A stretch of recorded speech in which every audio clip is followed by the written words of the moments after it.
Spring is in the air and all that jazz. It's out and it's raining. Winter is gone and we are ready for some blooms in JRPGs as well. And I have plenty of them here for you, 12 in total. Great April JRPGs.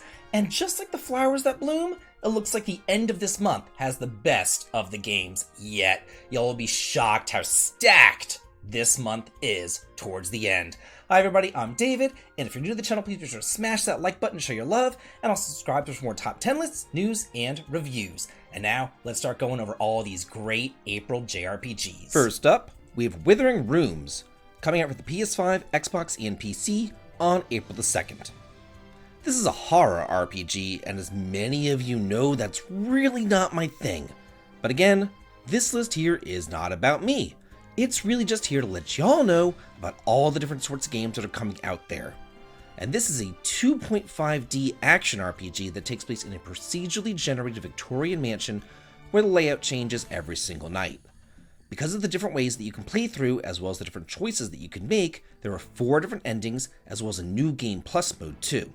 Couple that with a large variety of monsters and bosses to fight, as well as all the different builds and gameplay strategies that you can use, I think that fans of this genre are sure to have a lot of fun with this one.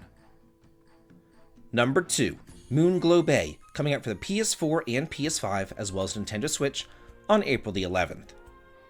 This is one of those cozy, relaxing, slice-of-life RPGs that focuses on fishing, and it's set along the eastern Canadian coast during the 1980s. And here, you'll play as a rookie angler struggling to fulfill your partner's final wish by keeping your business afloat in the face of bankruptcy. To do this though, you're going to need to cook up your catch of the day, then sell a variety of recipes to upgrade your shop, gear, as well as your fishing boat. Interestingly, your journey is split into several distinct story arcs, featuring a fully inhabited town to traverse, and the potential for epic showdowns with the mysterious monsters of Moonglow. Number 3, Guild Saga, Vanished Worlds, releasing for the PC on April the 15th.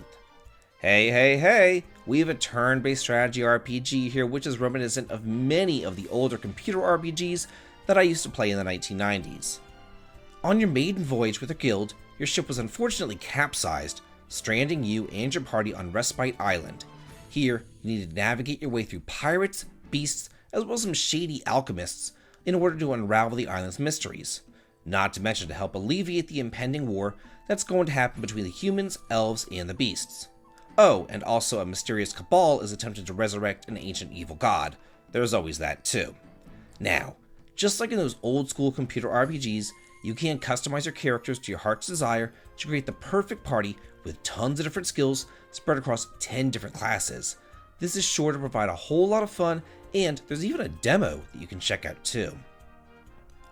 Number 4, Dream Tactics, releasing for the PC on April the 15th. Now this is just cutesy wootsy but tootsies. This is a turn-based tactical RPG where you use decks of cards to fight against the pillows, and ultimately the Dream Eater, in order to save the world from its imminent collapse. Normally whenever I hear like a card RPG, that just gives me pause, and for good reason. So I would still like to learn a little bit more about this. Thankfully though, there is a demo out there for you to try, but this still looks rather neat, as each character can play multiple cards on their turn, allowing for some devastating combos, and each turn, everybody's going to be drawing a completely new hand of cards, so that you always get a fresh selection of resources every single turn. And even then, you can still spend some of your points to redraw cards to create the dreamiest hand that you've ever seen. Number 5, Europa, releasing for the PS4, PS5, Xbox, and PC on April the 16th. Whenever I first saw this like a year or so ago, I thought that it was really freaking cool. It's another one of those cozy RPGs, but this time taking place on the lush, terraformed Jovian moon of Europa. Here, you play as an android named Z, and you set off to discover the story of the last humans alive. To do so, you're going to be running, gliding, and flying across the landscape, as well as solving the mysteries in the ruins of the fallen utopia of Europa.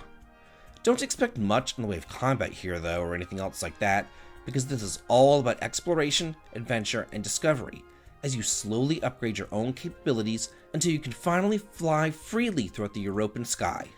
And if you do think that this might be up your alley, be sure to check out the demo over on the Steam.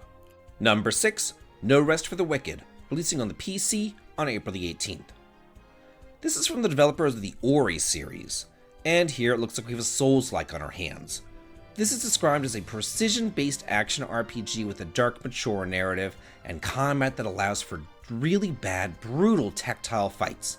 It seems here that any and all actions are tied to the stamina bar, so you'd better not just swing your weapon willy-nilly. You really need to get up close and personal with the enemies, but doing so can lead to a swift death, as each of these brutal monsters can easily kill you with just a couple of hits.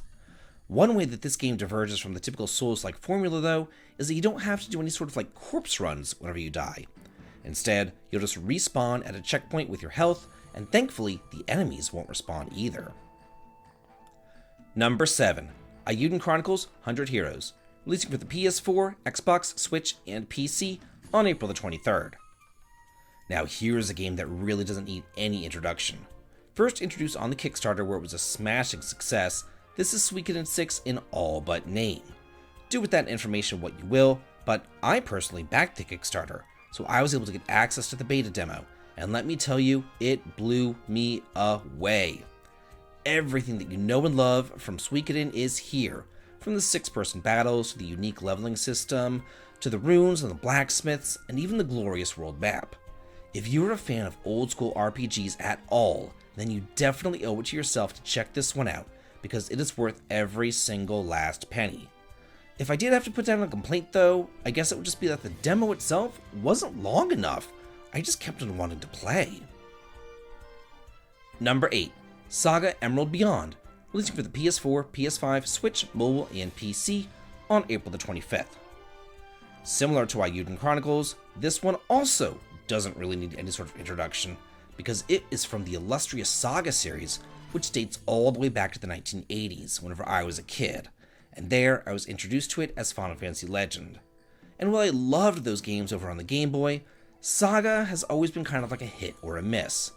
But this one here promises a return to form, a return to what made it great in the first place, featuring multiple protagonists to play as, multiple worlds to explore, and unique branching storylines that unfold based upon your own choices and your own actions, along with multiple endings and countless scenes to discover. This here is just the gift that keeps on giving. Let's just all hope that it's a good saga and not a weird saga. Number 9. Megaton Musashi Wired, releasing for the PS4, PS5, Nintendo Switch, and PC on April the 25th. Man, I'm just gonna come out and say it. The first half of April is kind of like a desert, but starting with Auden Chronicle, everything else is like banger after banger after banger. And this one here is from Level 5, who we haven't seen in quite a bit of time. But now that they've re-entered the Western markets, they're going to go off with a bang with this one. This is a new version of the original Megaton Musashi that was originally only available in Japan, and has all new content as well, and here you take control of a gigantic robot called the Rogue, where you'll zip around the battlefield and unleash your arsenal upon your unsuspecting foes. It looks like a whole lot of fun. Number 10. Cellblade, releasing for the PS5 on April 26th. Wait, don't you mean Stellar Babe? Am I right? Tits and ass aside, this game itself looks pretty stellar. Here, you control Eve as you fight against the mysterious Natiba in a post-apocalyptic Earth. But thankfully, Eve isn't alone. She also meets Adam. Because of course, you gotta meet Adam if your name is Eve, and then Adam's first wife, Lilith, Lily, shows up too. Does anybody else see these biblical parallels here? Because I definitely do. Anyway, Zion, acts as your home base, and is connected to a semi-open world called the Wasteland, and the Great Desert. And of course, you need to venture on out there to fight off the Natiba, collect hyper selves to sustain Zion, and of course, help with the inhabitants of the world. It's kind of rare that we get a AAA RPG in this day and age, but this looks pretty sweet to me, and it gives off some Nier vibes too. I just wish that it wasn't releasing in such a loaded week. And finally, number 11, Sandland, releasing for the PS4, PS5, Xbox, and PC on April the 26th. Here we have our last game of the month, which unfortunately looks like it was set up for failure, considering that it was not only released during this jam-packed week, but also on the exact same day as Cellblade. And I'm just going to come out and say it. The demo that we recently received did not do this game any favors. There was no storyline to be had, you couldn't craft or upgrade your tanks or weapons, You couldn't even gain experience points for God's sakes. It was pretty much just like a little combat demonstration. And if you didn't like the combat, then you dropped the demo like a bad habit.